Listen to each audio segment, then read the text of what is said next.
The Girl in the White Dress. Scary Story Number 1. Throughout my life, I have witnessed many interesting paranormal experiences.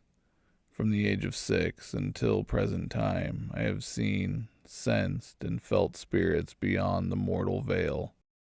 The best way to describe this sense is like a barometer. I can see and feel spiritual pressure. The following is one of those times. Fearing that Moreno Valley was becoming too dangerous, my dad moved our family to Wrightwood, California. Now 13, we lived in an old barn-style home. It was the ugliest home in the entire town. The previous owners gutted the home upon foreclosure, leaving us a lot of work to do just to make the home livable.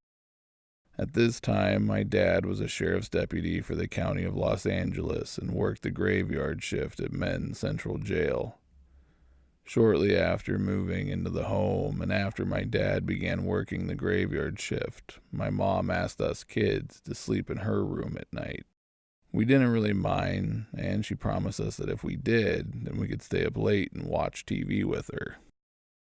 Not thinking much of it, we agreed. One night, my mom woke me up.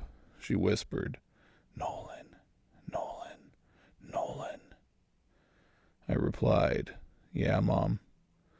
She said, "Do you hear that?" I listened for a moment and heard objects scooting across the wood floors downstairs. Immediately, I was filled with fear, and I gave my mom a look of panic. She said this happens every night. When I asked her what it was, she told me she thought there was a ghost in the house. She told me not to worry and to go back to sleep. Without much more of an explanation, I somehow managed to do so. The next morning, I went downstairs and found our chairs were moved a couple of feet away from the kitchen table.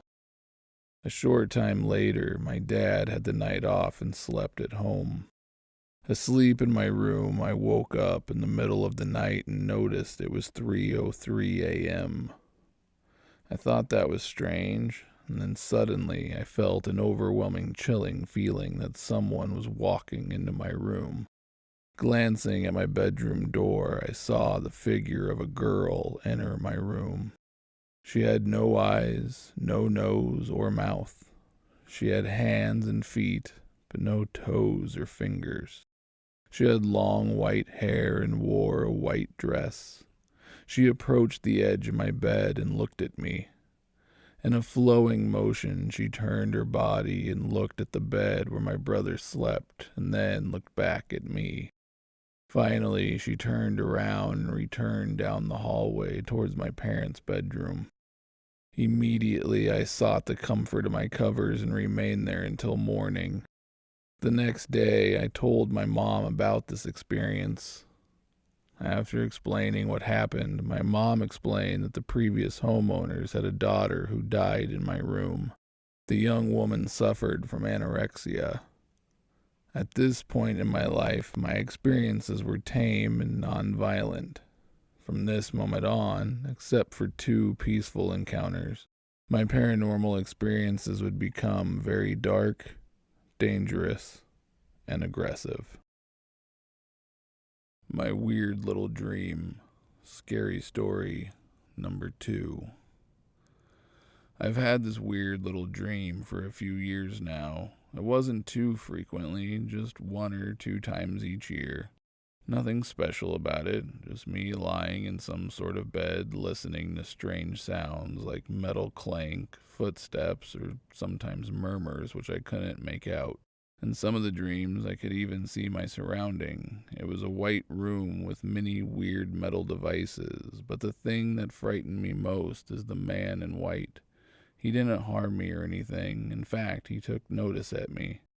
He's just walking around where I'm lying and doing something with the devices, but what I afraid of was his face. It gave me a sense of insecurity. I just hope that he won't look at me. The horror only started in my most recent dream. It was a lucid dream in the same white room I sat up, but before I figured out what happened, I was surrounded by a bunch of people. They started to cry at the same time. It was really strange because they seemed to cry not because of anger or sadness, but, well, happiness. It really startled me. Just imagine you sitting among a bunch of strangers crying at you happily. One of them even tried to touch my face. I was so panicked that hit him in the face and sent him flying to the back of the room while the others started to scream out of agony. But my nightmare actually came when the men in white appeared. He tried to stab me. He tried to stab me with a weird device, and at that moment I suddenly realized that they all wanted to kill me. With all my might, I managed to hit the white man and escaped. I ran and ran and ran, but when I looked back, they all followed me. They followed me with their horrible faces, most of the crying face now turned into insane furious. I wanted to wake up. I wanted to stop this damn crazy dream, but I couldn't. After a long time of running and chasing, I finally collapsed. I could feel some people grabbing my arms while the others holding my foot. I couldn't move an inch. I was like a dying pig roasted on the fire. Then I felt the pain of a tube thrust in my neck just before I passed out. I opened my eyes and saw the horrible smiling face of the man in white. I hated him. I hated his guts. I woke up. My hand was shaking uncontrollably. I couldn't even breathe, but then I heard a familiar and charming voice. "Don't worry, Kyle. It was just a bad dream," said the little blue fairy sitting next to me. "Come on, everyone is waiting for us," smiled the other white fairy.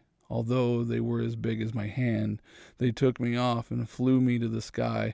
All of my fear disappeared instantly, replaced by a feeling of merry and happiness. I was glad that I always have them with me whenever I have bad dreams like this. Tell you what, if you have a weird little dream like this, don't be panicked. Just wait until you have a chance to kill everyone and finish that dream. Now I'm trying my best to share my experience with you guys, but having a man in white typing in some weird device to record your experience while you're holding a knife on his neck is quite inconvenient though.